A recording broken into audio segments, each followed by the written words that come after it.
Shriram time news मध्ये मी स्वप्नील परदेशी आपले पुन्हा एकदा स्वागत करतो। पाहूया गेल्या 24 तासातील ताज्या घडामोडी। धुळे जिल्ह्यात आयोजित राष्ट्रीय लोक अदालतीमध्ये वादपूर्व व प्रलंबित अशा 19,553 प्रकरणांचा झाला निपटारा। जिल्हा परिषदेच्या सर्वसाधारण सभेत सन 2025-26 साठी 28.36 लाख रुपये शिल्लकीचा अर्थसंकल्प मंजूर। नाशिक येथे आयोजित 3 दिवसीय जलयोग प्रशिक्षण शिबिरास शनिवारी उत्स्फूर्त प्रतिसाद। आणि खंडू पाटील निवासी मतिमंद विद्यालयाच्या विद्यार्थ्यांचा वार्षिक स्नेहसंमेलनाचा कार्यक्रम संपन्न। आता बातमीपत्र विस्ताराने। धुळे जिल्हा व सर्व तालुका न्यायालयात विधी सेवा प्राधिकरणातर्फे शनिवारी आयोजित राष्ट्रीय लोक अदालतीमध्ये वादपूर्व व प्रलंबित अशा एकूण 19,553 प्रकरणांचा निपटारा झाला। तसेच 23,32,61,000 रुपयांची नुकसान भरपाई वसूल करून देण्यात आली। राष्ट्रीय विधी सेवा प्राधिकरण दिल्ली, महाराष्ट्र राज्य विधी सेवा प्राधिकरण तसेच उच्च न्यायालय मुंबई यांच्या आदेशान्वये धुळे जिल्ह्यात शनिवार दिनांक 22/3/2025 रोजी धुळे जिल्हा व सर्व तालुका न्यायालयात राष्ट्रीय लोक अदालतीचे आयोजन करण्यात आले होते। सदर लोक अदालतमध्ये न्यायालयातील प्रलंबित प्रकरणे आणि वादपूर्व प्रकरणे ठेवण्यात आली होती। न्यायालयातील प्रलंबित 3208 प्रकरणे, ज्यामध्ये धनादेश न वटल्याबाबतच्या केसेस, मोटर अपघात भरपाई प्रकरणे, कौटुंबिक वाद प्रकरणे ठेवण्यात आली होती। त्याचप्रमाणे वादपूर्व 96,940 प्रकरणे, ज्यामध्ये ग्रामपंचायत 20 थकबाकी प्रकरणे, बँकेची थकबाकी प्रकरणे, फायनान्स कंपनीचे थकबाकी प्रकरणे, कौटुंबिक वाद प्रकरणे इत्यादी ठेवण्यात आली होती। सदर प्रकरणांमध्ये प्रलंबित प्रकरणे 320 व दाखलपूर्ण 19,233 प्रकरणे असे एकूण 19,553 समोपचाराने निकाली निघाली।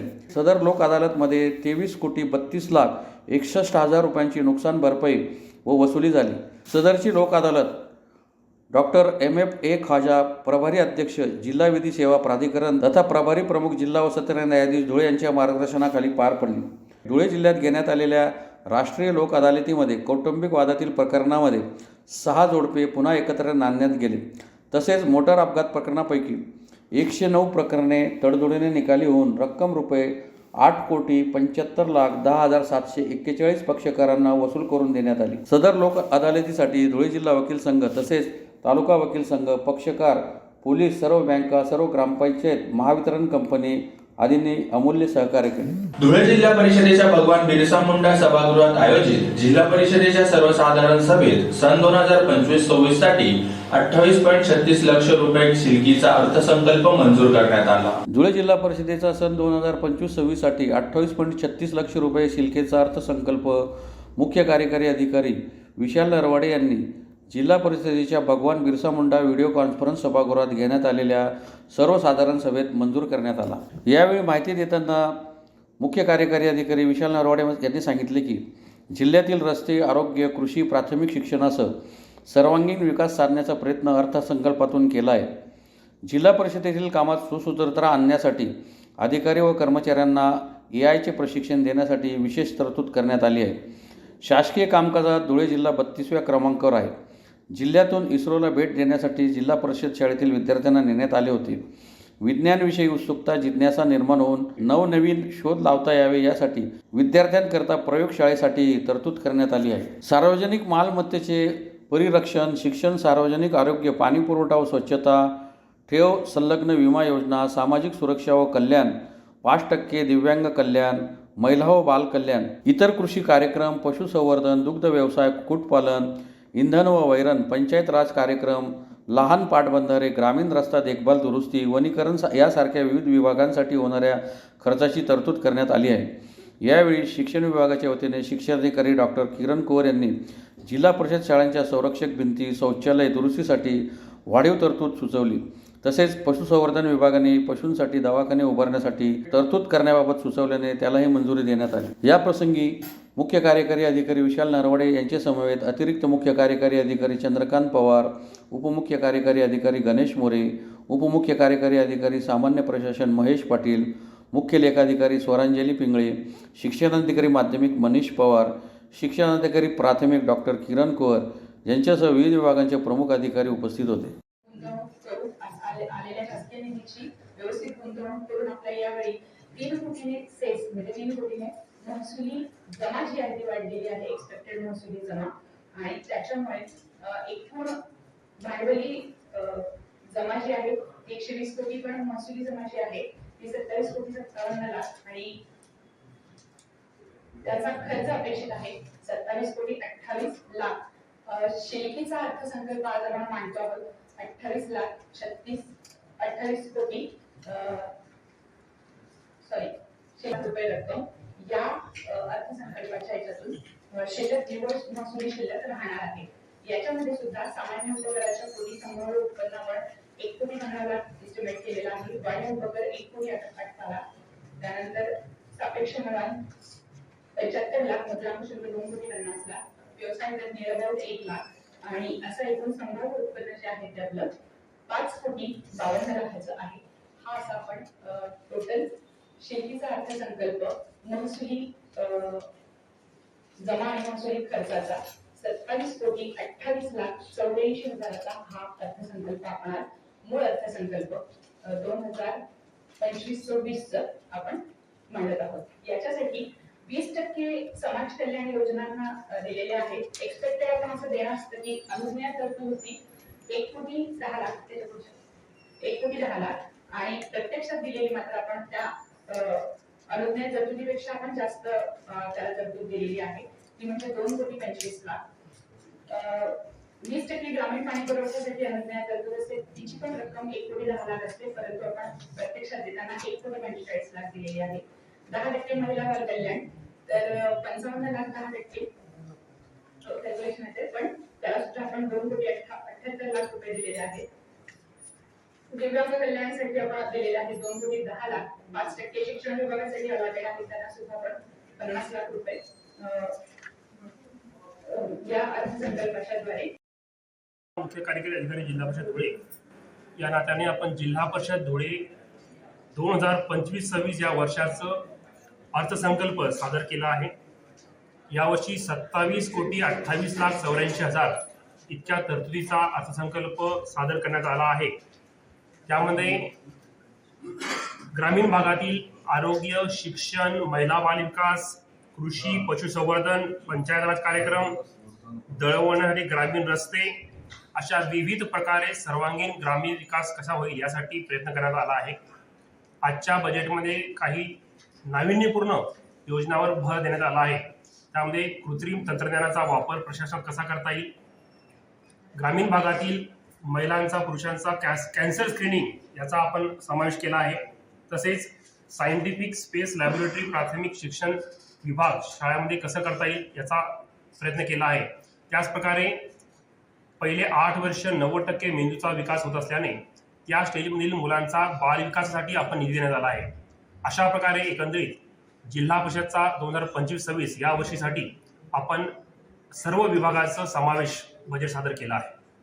धन्वंतरी मेडिकल फाउंडेशन तर्फे नाशिक येथे आयोजित 3 दिवसीय जलयोग प्रशिक्षण शिबिरास पहिल्या दिवशी शनिवारी उत्स्फूर्त प्रतिसाद लाभला. धन्वंतरी मेडिकल फाउंडेशन धुळेतर्फे नाशिक येथील श्रीकांतजी ठाकरे जलतरण तलाव हिरावाडी येथे दिनांक 22 ते 24 मार्च दरम्यान आयोजित 3 दिवसीय जलयोग प्रशिक्षण शिबिरास पहिल्या दिवशी उत्स्फूर्त प्रतिसाद लाभला. योगाचार्य डॉक्टर जगदीश गिंदोडे यांच्या मार्गदर्शनाखाली सदर प्रशिक्षण शिबिर पार पडले.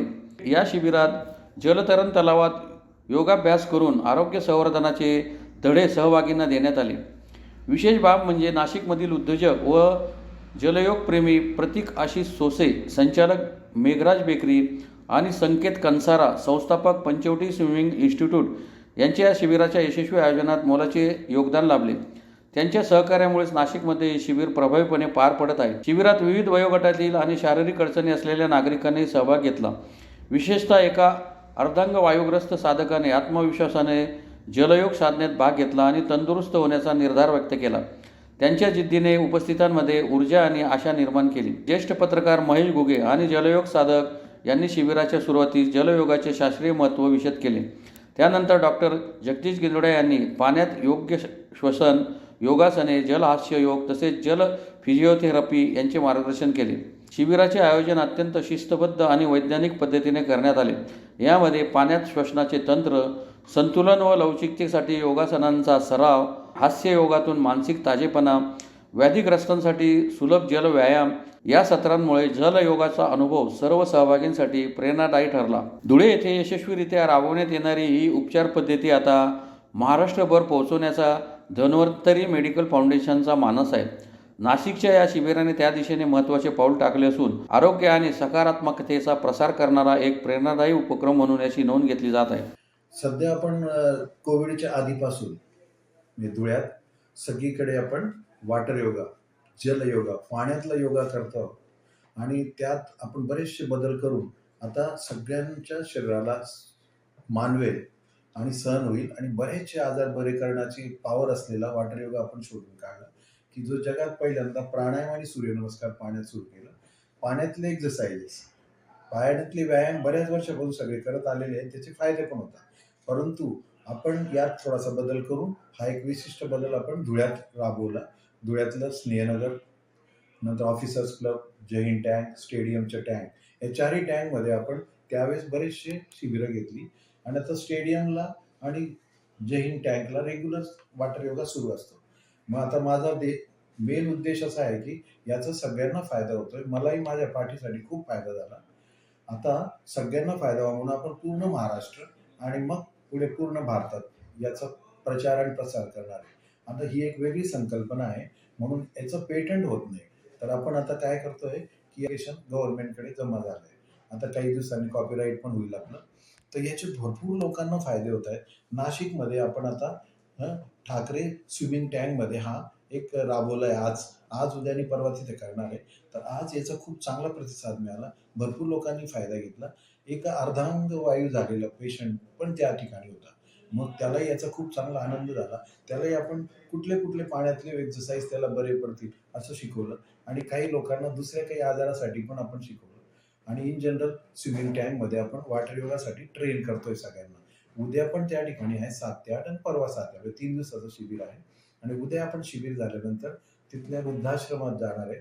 तिथल्या वृद्धाश्रमातल्या आजी आजोबांचं आपण त्वचेची तपासणी करून घेणार आहे आणि शिवाय त्यांना काही खाऊ वाटप करणार, स्वीट्स वाटप करणार आणि एक त्यांना आपण आपलंसं करण्यासाठी एक दत्तक घेणार की यापुढे त्यांना त्वचेचा काही आजार असला तर 2-4 महिन्यात मी जाऊन तिथली तपासणी करू.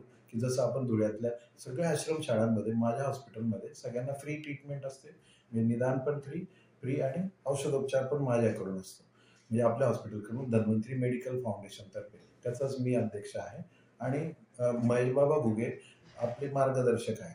तर त्यांच्या आपण मार्गदर्शनाने बऱ्याच ठिकाणी जाणार आहे. यापुढे आपण ठाणे, पुणे, नंतर सोलापूर, औरंगाबाद, नंदुरबार या ठिकाणी पण असे शिबिर करणार आहे की जेणेकरून मॅक्झिमम लोकांना याचा फायदा होईल आणि ह्या फायद्याचा लोकांपर्यंत पोहोचणं हा एक मेन उद्देश आहे. दोंडाईच्या येथील खंडू पाटील निवासी मतिमंद विद्यालयाच्या विद्यार्थ्यांचा वार्षिक स्नेहसंमेलनाचा कार्यक्रम शहरातील सुवर्णकार भवन येथे उत्साहात संपन्न झाला. सुंदरादेवी अपंग शिक्षण व प्रशिक्षण प्रसारक मंडळ छत्रपती संभाजीनगर संचलित दोंडाईच्या येथील खंडू पाटील निवासी मतिमंद विद्यालयाच्या बौद्धिक अक्षम विद्यार्थ्यांचा वार्षिक स्नेहसंमेलनाचा कार्यक्रम दोंडाईच्या येथील सुवर्णकार भवन येथे उत्साहात संपन्न झाला.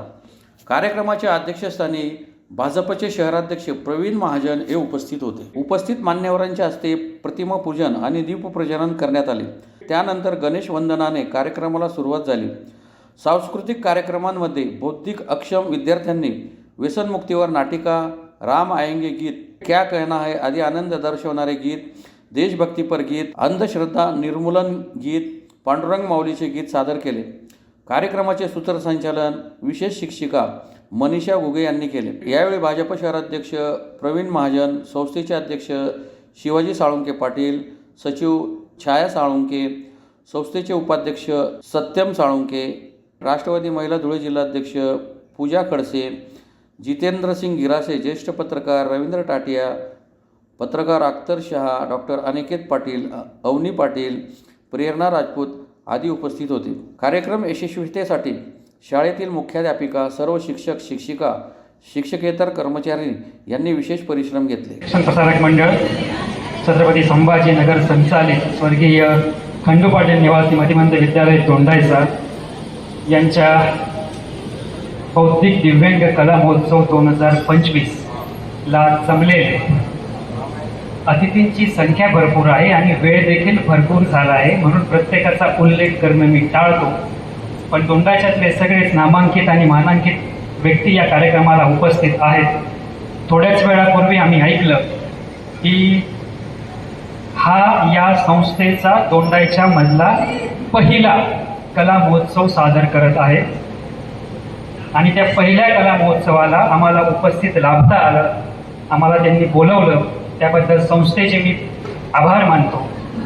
खरं तर हा पहिला कला महोत्सव आहे. पाटील साहेब, आम्ही दोंडाच्याचे स्थानिक रहिवासी आहोत. आम्ही याच गावात शिकलो, याच गावात वाढलो आणि याच गावात आता प्रॅक्टिस करत आहोत. खरं तर जिल्ह्यातले सगळ्यात कमी वयाचे आम्ही एमपी आहोत. पण तुम्हाला सांगतो, अभी तो कहीं जीत बाकी है, अभी तो कहीं हार बाकी है. ये आज का कला महोत्सव एक पन्ना है, अभी तो पूरी किताब बाकी है. या संस्थेचा हा कला महोत्सवाचा पहिला दिवस आणि पहिलाच कला महोत्सव. या निमित्त संस्थेला मी शुभेच्छा देतो की असेच मोठे मोठे कार्यक्रम अजून होत जातील. पाटील साहेबांना कदाचित ज्ञात असेलच, ज्या दिवशी मला मुलगी झाली त्या दिवशी मी शब्द दिला की दरवर्षी एका पितृचक्र हरपलेल्या मुलीला आपण दत्तक घ्यायचं आणि त्याला स्कॉलरशिप द्यायची. आणि त्याच वर्षी मी हे देखील मनोमन ठरवलं की मुलीचा प्रत्येक वाढदिवस हा मतिमंद मुलांसोबतच मतिमंद शाळेत साजरा करायचा. तो आम्ही दरवर्षी करत देखील आहोत. त्यासाठी आम्हाला तुमच्या शाळेचा पूर्ण स्टाफ, आव्हाड मॅडम असतील, इथे निकम सर असतील आणि सर्वच स्टाफ यांचं अनमोल सहकार्य लाभलं. थोड्या माध्यमातून आम्ही लोकांना देखील आवाहन करत असतो की तुम्ही या शाळेच्या प्रत्येक उपक्रमात सक्रिय सहभाग नोंदवत जा, म्हणजे या लोकांना आपल्याचं कोणीतरी करत आहे अशी भावना जागृत होईल. थोड्याच दिवसापूर्वी दिवाळी होती. त्या दिवाळीच्या वेळेस आपल्या शाळेच्या विद्यार्थ्यांनी सुंदर पंत्या तयार केल्या होत्या. त्या पंत्या देखील आम्ही विकत घेतल्या आणि आमच्या हॉस्पिटलच्या स्टाफला देखील विकत घ्यायला सांगितल्या. त्या निमित्ताने का असे ना आपण काहीतरी आर्थिक मदत या विद्यार्थ्यांना करू शकतो. आणि कसं आहे, सहानुभूती नाही, फक्त आपलंसं म्हणणारं कोणीतरी पाहिजे. त्यांना कोणीतरी आपलंसं करून घेणारं पाहिजे आणि एक कठीण दिव्यत्वाचं काम आपण करत आहात, त्याला आमच्या भरपूर शुभेच्छा. शाळा ही फक्त विद्यार्थी घडवण्यासाठी नसते, तर विद्यार्थ्यांची पात्रता शोधण्यासाठी असते, त्यांच्यातले सुप्त गुण बाहेर काढण्यासाठी असते. आम्ही शाळेत शिकत असताना देखील असेच वार्षिक संमेलन झाले. सुदैवाने आम्हाला क्लास असे भेटले आणि आमचे गुरु देखील समोर बसलेले आहेत, टाटिया सर. त्यांनी क्लासेसच्या लेवलला देखील असे मोठे कार्यक्रम ऑर्गनाईज केले आणि त्या कार्यक्रमात आम्ही स्वतः संचालन करत होतो. म्हणून कदाचित लहानपणापासून बोलण्याचं डेअरिंग वाढत गेलं आणि आज तुमच्या समोर बोलायला मिळत आहे. पुन्हा एकदा पाहूया ठळक घडामोडी. धुळे जिल्ह्यात आयोजित राष्ट्रीय लोक अदालतीमध्ये वादपूर्व व प्रलंबित अशा 19,553 प्रकरणांचा झाला निपटारा. जिल्हा परिषदेच्या सर्वसाधारण सभेत सन 2025-26 साठी 28.36 लक्ष रुपये शिलकीचा अर्थसंकल्प मंजूर. नाशिक येथे आयोजित 3 दिवसीय जलयोग प्रशिक्षण शिबिरास शनिवारी उत्स्फूर्त प्रतिसाद. आणि खंडू पाटील निवासी मतिमंद विद्यालयाच्या विद्यार्थ्यांचा वार्षिक स्नेहसंमेलनाचा कार्यक्रम संपन्न. याचबरोबर श्रीराम टाइम न्यूजचे बातमीपत्र संपले. दिवसभरातील ताज्या घडामोडींसाठी पाहत राहा श्रीराम टाइम न्यूज. भेटूया पुढील प्रसारणात. तोपर्यंत नमस्कार.